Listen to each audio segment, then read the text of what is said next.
Well, I don't agree at all. First off, how is it possible that anybody with any kind of sanity would consider the United States or Britain or the West in general to be in any kind of position to be punishing anyone for any illegalities? If we want to take a look at Iraq, there is at least 1 million, probably even close to 2 million dead. We invaded that country, destroyed it, created millions of orphans, millions of refugees, and never even so much as apologized for that. Let's go back to Vietnam, where we dropped 20 million bombs, more than all of World War II combined. We have destroyed so many countries. We have tortured and killed and maimed and raped around this planet. Who in the hell in their right mind would consider the United States or the West in general to be in any position to punish anybody? Never mind the obvious facts that this is a false flag attack and a long list of false flag attacks, which let's get into that, please. Well, we don't operate under international law. What we have is the color of law, the law of the jungle, in which the rich and the powerful basically determine what goes and what doesn't go.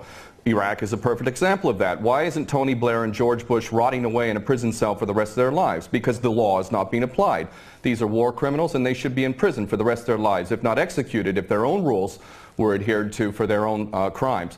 Not only that, but we need to really understand the truth here. First off, all of these players, these politicians, are nothing more than puppets. They don't serve the people. There is no real democracy. They really serve the rich and powerful who run the world, and that would be the bankers who control the money supply. The bankers, of course, make huge amounts of money. Whether they make bad investments or not, wars are great for them, and ultimately they control the politicians, and that is why we see these policies. Obama and Cameron are nothing more than puppets who read the script, and the script is we need another war. And the reason why we need another war, according to these psychopaths who are running the world, is because more and more people, despite the clueless masses who continue to be entranced by things so ridiculous as X Factor and American Idol, there is larger numbers of people around the world who are realizing the truth and beginning to recapture the capacity to think for themselves. And they can see that these people who are being put in positions of public trust are defying that trust and representing an agenda which they could never speak about openly,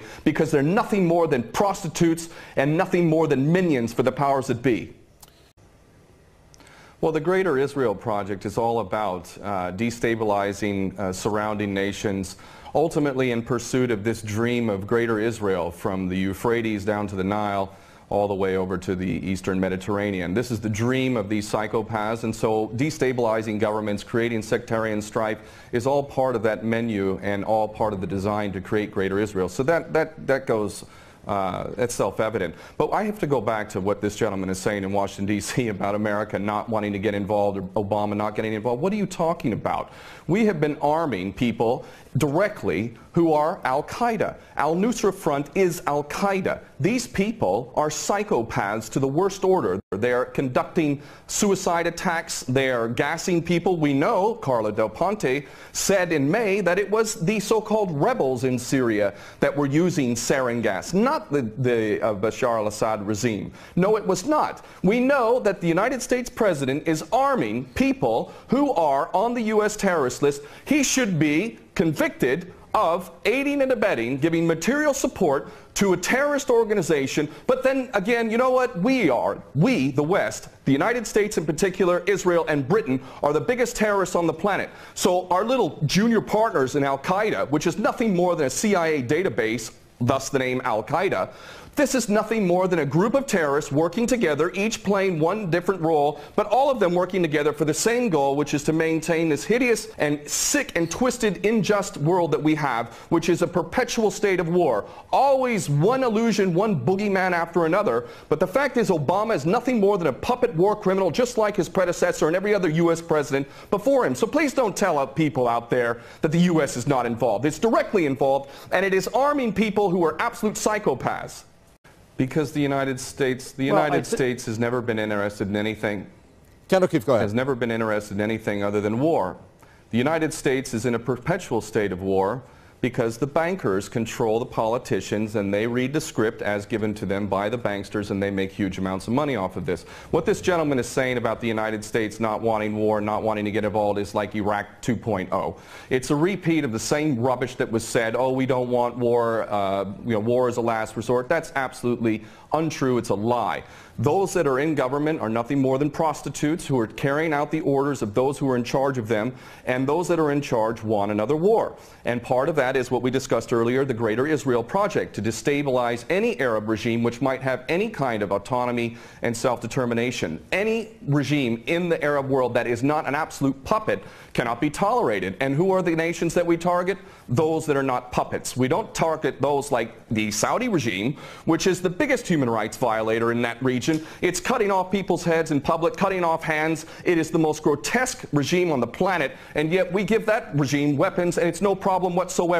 The duplicity and hypocrisy of the United States and the West can't even be measured. It is so enormous. And these mouthpieces, such as this gentleman in Washington, is only doing a disservice to himself and his country. And the fact is that American sons and daughters will get involved in this yet again, and these chicken hawks who are pretending to care about the Syrian people are going to be sacrificing not their own sons and daughters. I would like this man to send his sons and daughters and his grandchildren off to Syria when this turns into a greater conflict, because this is what we're flirting with, is a world war, a third world war. This is not a joke. We are flirting with a third world war on the basis that apparently we care so much about the Syrian people, just like we care so much about the Iraqi people and the Afghani people. The only people that buy this sort of stuff are either bought-off prostitutes or the dumbest of the dumb. And we're also led to believe that Assad is the dumbest idiot dictator on the planet now, isn't he? Because he invited UN inspectors to come in, and he brought them in. On the very day that they come in, he decides to attack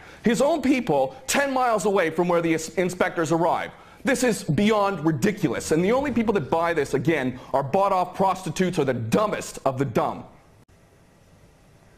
Well, there's no question that they don't intend for limited strikes, and that's not going to do anything. They want to go in full scale. That's the plan. Of course, they'll use pretext to be able to justify the initial attack, and then they'll concoct more things to justify a greater involvement.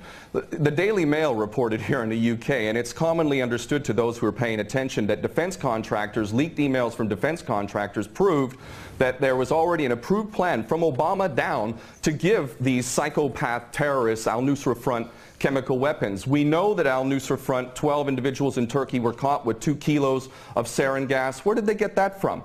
And this is, clearly a false flag. We understand this to be true, and it's the only way that they could justify an attack at all. And I have to say, I'm happy that the gentleman in Washington mentioned Dempsey, General Dempsey of the Joint Chiefs, because I'll tell you what, more than anything else, it is the true American patriots, those who are sick and tired of having given up their life to basically serve the American dream, the American nation, the Constitution that they swore to uphold. It's those military men and women. It's you now. It's coming to you now. Are you a patriot or are you not? Are you going to let your nation descend even further into the chaos and corruption that has been so sick and so twisted that it's destroying American lives as well as the rest of the world, to the tune of 22 American servicemen a day who are committing suicide? Are you going to sacrifice more of your American sons and daughters for Israeli wars, for Zionist wars? Are you going to continue to do that because you are not a patriot? You are in fact aiding and abetting the terrorists you supposedly think you're fighting against. And those Americans who are waking up to this, I hope to God, in the military in particular, that you refuse your orders. And this is why the people of America who are refusing to buy this nonsense, the overwhelming majority do not support any kind of attack on Syria. And in those in the military, I know that the powers that be are very, very frightened that high-ups within the military will refuse the orders. And I hope this is exactly what happens if an attack on Syria occurs. Very well. We're going to leave it there. Thank you very much, former U.S. Marine and War veteran there, Ken O'Keefe, talking to us from London. And thank you very much from the Senior Fellow at Center for American Progress, Lauren Korb, who spoke to us from Washington.